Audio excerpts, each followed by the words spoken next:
We are your hosts, Giselle and Maria, bringing to you the ROAGI Beauty podcast, where we talk about the real struggles we have experienced as business owners. If you'd like to follow us on our other social media, on Instagram, we are at ROAGI_beauty, and on TikTok, at ROAGI Beauty _. We will also post this on YouTube on our channel, ROAGI Beauty. This episode will be an introduction to us and our business, ROAGI Beauty. Madre, do you want to start us off on your skincare story? Wow, my skincare story. Because you had melasma since like 7 years ago, right? Yes, I started with melasma 7 years ago. Was really a horrible thing since I didn't even know what melasma was before. I saw some people, having these patches on their faces, and I didn't know exactly like what it was. But I thought they was like for pregnancy because actually they call the melasma mask or mask. The pregnancy, the mask of pregnancy or pregnancy mask, something like that. Yeah, algo así. And I thought just for a pregnant woman gets this kind of manchas, this kind of spots on their faces, the brownish kind of grayish kind of type brown spots or spots, and I was asking what the heck is happening to me. Right, because like no one in our family has had No, I don't know anybody in my family. Actually, just me. And like I said, I never know nothing about this, so I started investigating, and I got super stressed. Honestly, at the time, what I blame now, I know now. Back then, I didn't know the stress can be a trigger to actually, for them to like come out and be darker. Yes. Yeah. And that is one of the reasons that I think that happened, because at the time I was having a horrible stress, and it never goes away. But like I say, more. But now I know the melasma actually never goes away, but you can hide it with. Well, you can contain it. Yeah, with products that actually are right for that specific problem. Yes. And like your diet and stuff. And diet, exercise, like not really cardio, weights is. Because I remember my mom, she went to like 2 different dermatologists, three different dermatologists, and they gave her products that they didn't explain to her well, like what the products were for, like how to use them. And so she ended up not using them right or something, because they ended up making her even worse. Yeah, so it ended up not helping and stuff. So yeah, everything started there with my melasma. So yeah, you can tell me now your story. My story, honestly, is kind of embarrassing to say. Like, I look back at it and I cringe really badly about why I got acne and like the way I got it. Because before, there was a time when I never used skincare, and I literally didn't even wash my face. When I showered, the water hit my face, and that was me washing my face. Like, I did not even use soap or anything. Yeah, because I remember I didn't have that education before in my life. So with the same soap that I used to use for my body, I used it on my face. I didn't even use that. I used nothing.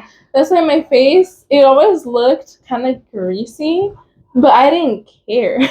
like kind of pasty, Yeah, like I've never really cared. I've always been like a really person, so like I never really cared about that. And there was a time when my mom actually got a little bit into K beauty, and that's when she was like, "Come on, use something." And I was like, "Okay, fine, whatever." And so then I started using K beauty products, and that actually helped my skin be kind of like nice. But what happened when I ran out of those products are pretty expensive. This incident happened when I ran out. So when you use skincare and like you stop and like something scrapes your face, it could your skin's more sensitive. Yes. So like it could make the cut or whatever like the bacteria on your face worse. Yes. So what happened was, at the time I was dating this guy, and we were all like 16. I was 16, he was 17. So we were like dumb little kids.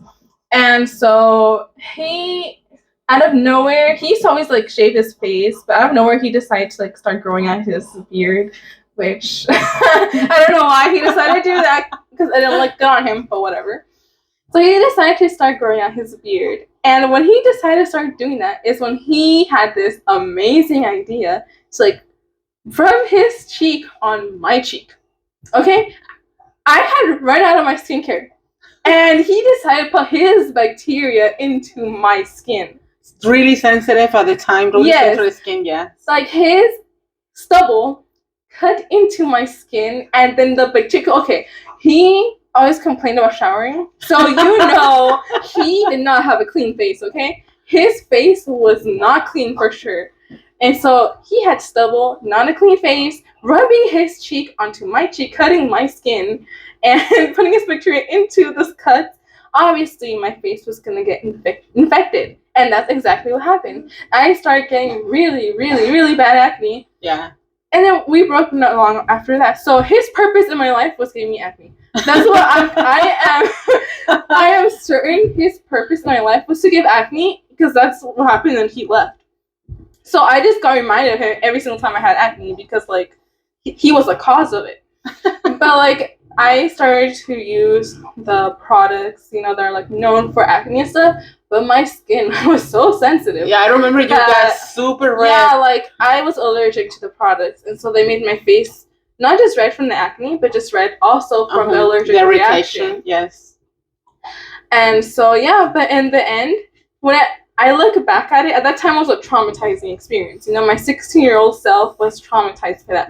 But now, as 22 years old, I look back and I'm like, wow, because of that, because I got acne from him, I now have this business with my mom. If that would not have happened, this would not have happened. Like everything happens for a reason. Yes, like it was super like weird because I started with the melasma 1st, and we don't have no skin problems before. Yeah, and everything and like come to almost at the same time. Yes, and was super weird that happened because, like I say, I never knew anybody with melasma before.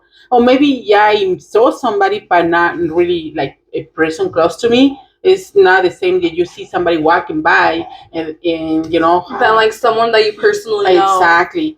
So that was really weird that actually we came with these skin problems almost at the same time. Yeah, and like it's weird because it's like when you know someone personally and like they see the changes in your skin, they will tell you. Oh yeah, people they are not shy to tell you. They have no filter. Oh no. They really, really want to tell you how bad you look like with whatever you have. Yeah, because like whenever I saw someone for a long time, they're like the first thing they would say, not even hi or anything, they would say, "Oh, you're acne." Yeah, like what happened to your face? Yes, yeah, it's exactly what happened to me too. Like I was like, I don't want to go outside. I don't want nobody that sees me because I was like, oh my gosh, like that horrible I look like. Like to have that reaction from people, like, oh my gosh, I don't want to go outside. Yeah, because like me personally, I didn't care that I had acne until people started commenting about it. Like I would look at myself and I was like, oh, I don't really care. Like I'm comfortable with how I look. But people would not like be quiet about my acne, and that's what made me like start actually noticing it more and becoming more negative about it. Yes. With me, I started having it on my cheeks, and like later on, I started having it on my forehead, my mustache, my jawline. Oh my gosh! I got all over the face, over my face. Yeah, it was horrible. Yeah. I'm sorry you hear those kind of noises as my dog. He's under the table. Yeah, he always like had those weird noises. But yeah, that was the beginning for us to start thinking about having our business. No, not really. To make our own products. To see if actually these products can help us. Yeah. Remember, this is why we started seeing like, oh, what can we do to help each other? Yeah, because both of us like, we were really sensitive to other products, and like we got allergic reactions to them, so we didn't really trust going and like buying even more products. The doctors, because I feel like they didn't even understand exactly. Because melasma is a really difficult condition. Yes, especially since like there's no actual cure. it's really difficult, like, what to say or like how to help people with melasma, since there's honestly not that much knowledge about it. No, it's not. It's in what little that we know is it's like involve a lot of things at this and the same. You know, the diet, exercising, stress, hormones. It's like that, like with every skin condition. Yeah, like with most skin conditions, when you like example with acne, it has a lot to do also with like your insides. Like if you have like a messed up gut, it will show on your face. Yeah, right away. Even like with me, every single time that I eat something, like let's say it's spicy, right away I can see the brown spots coming out. Right away, because I know now what foods actually they trigger. Yes, I know now, but before I didn't. So I started like as a Mexican, I eat anything, you know, like spicy, yeah. Really quite for foods, they actually trick my melasma even worse, you know, getting more not noticeable. Yeah, so now I know that I cannot do that. Like once in a while, you know, I do, but not as often. No, at all. No, because I'm afraid. Honestly, I work hard to get to the point that I'm at right now. You know, like I feel confident now to go outside with no makeup, just my sunscreen. Like religiously, I had to wear my sunscreen like always. Because like I remember when your brown spots were really bad, that like even makeup wouldn't cover them. Oh no! Like you could see the makeup on top, but like they were still noticeable, like peeking through. Yes. It's like, hey, I'm here, still here. Yeah, always was like that's the reason. And honestly, I'm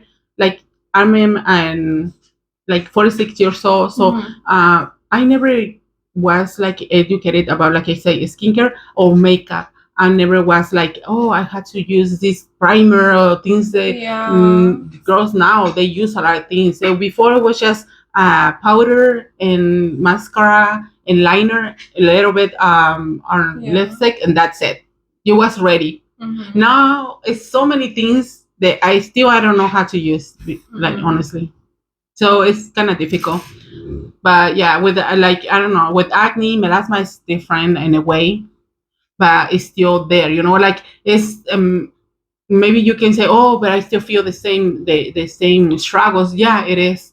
It's different because acne is more common, and so people like even if like they see someone with acne, it's kind of common to see people with acne compared to melasma. With melasma, it's more rare to see someone, especially with darker skins, like Mexican, Hispanic, or Asians or Black people. We tend to have more like brown spots.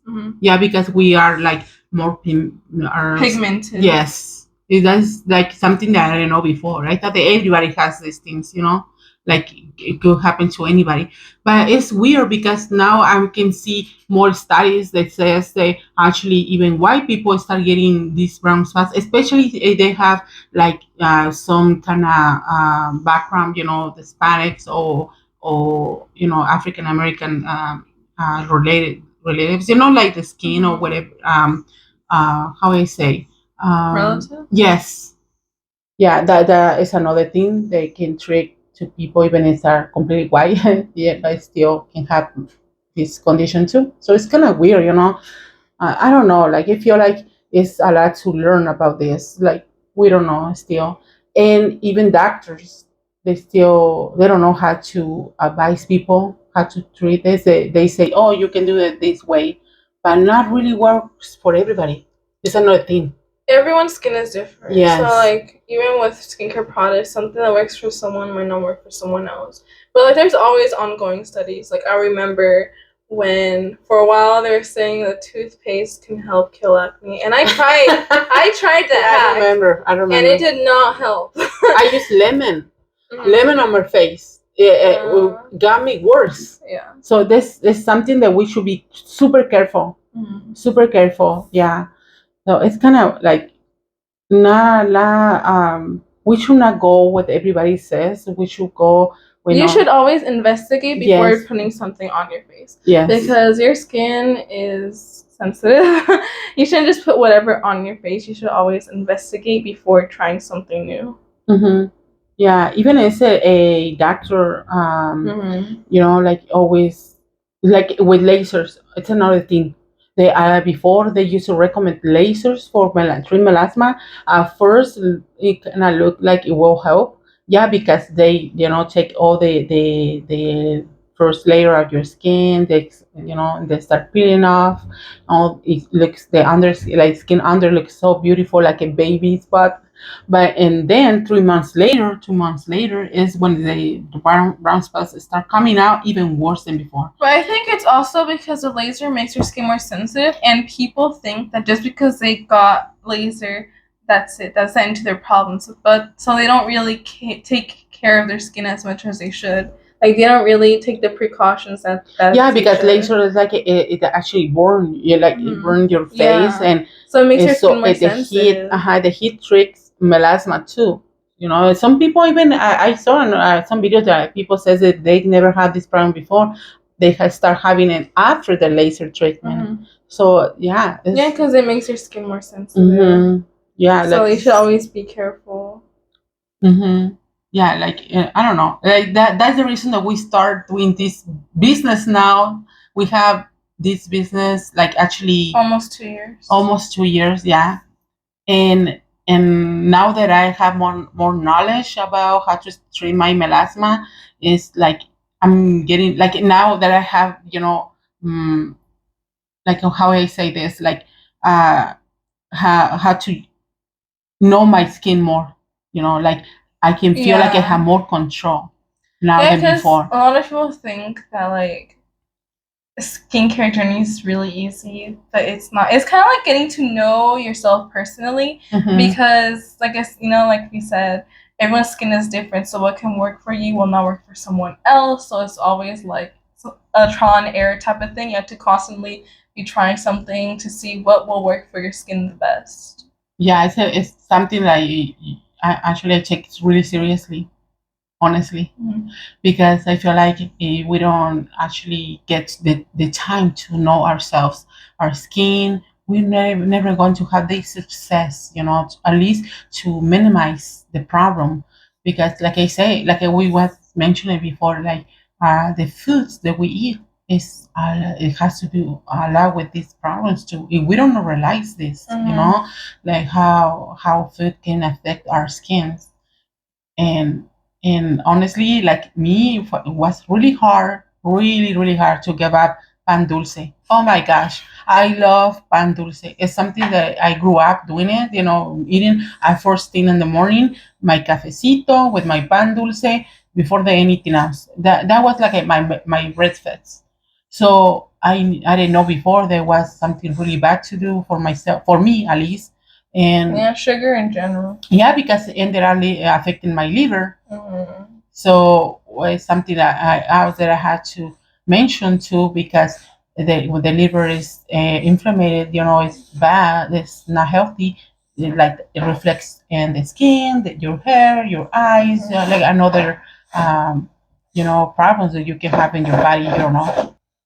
Yeah, there's a lot of different things that go into how your skin looks than just like what people think. It's a lot of internal things in your body that something's messed up. You have to see what's wrong, because sometimes it's not just like something products can fix.